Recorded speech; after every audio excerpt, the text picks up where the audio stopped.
ariko njyane n'ikintu njya nibaza buri kari agahungu kabonye uriya ari we mukobwa wenyine kuri isi ku buryo yumva yatanga n'ubuzima bwe ubuzima bwe uriya mukobwa we wimuvugaho ntago namurenganya uriya mutipe ahubwo mbi ikintu gihari njye nkimara gufata Anita nyiri ndasiga mwishe sibyo ubundi nta n'iminsi ine iri bushire nkuriranye indege n'umukunzi wanjye icyo nta kintu ubundi ibindi byanyu byose binanyuze kamareke tureke no gutinda udasanga bongeye kwisukuma nta wamenye reka nkureke ngende oya ndabona bakiri ahantu hamwe wowe nta kibazo rero genda turavugana bro ariko ntumbwire ibyo bintu kuri telefone umbwire ngo twabishoje nk'umuntu mukuru ndahita amenya icyabaye ni sinyare ya nyayo aka twagiye kandi ntukore ikosa oya nta kosa bro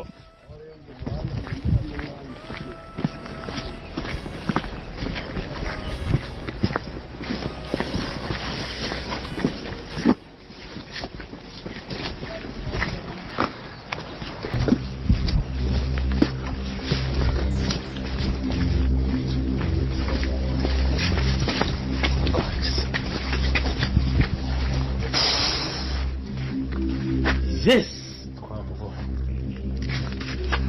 Emile! Amaboko yanjye abone hejuru. Waturi. Come on. Kwino. Haguruka. Tubabari. Haguruka usije. Haguruka sijavo. Rasa umushenzi. Murase!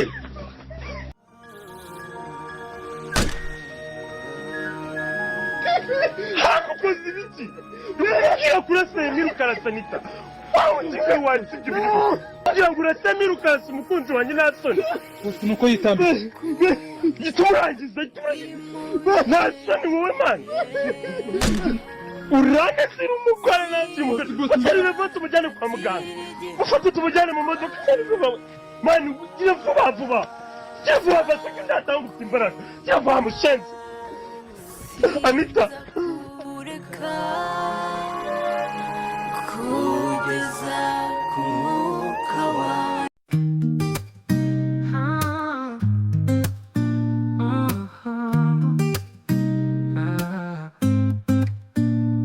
Mwami wanje uri heza ukorera mu mutima wanje na undi umeze nkawe wowe nyine ndakwizera haleluya ndagushima haleluya ndakuririmbira haleluya uri Imana yanjye wamurize iteka hose iyo mpagaritswe n'imiyaga ijwi ryawe rirankomeza aho abandi bose bantera umugongo ni wowe uguma hafi yanjye haleluya ndagushima haleluya ndakuririmbira haleluya uri Imana yanjye wamurize iteka hose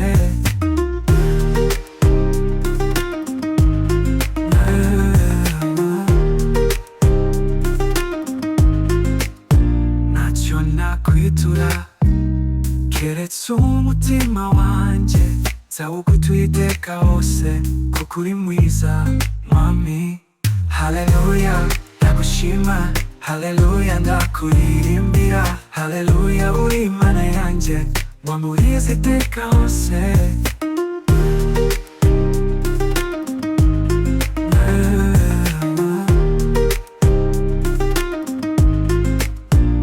ntacyo nakwitura keretse umutima wanjye nzawugutuye iteka hose kuko uri mwiza mwami haleluya ndagushima haleluya ndakuririmbira haleluya uri Imana yanjye wamurize iteka hose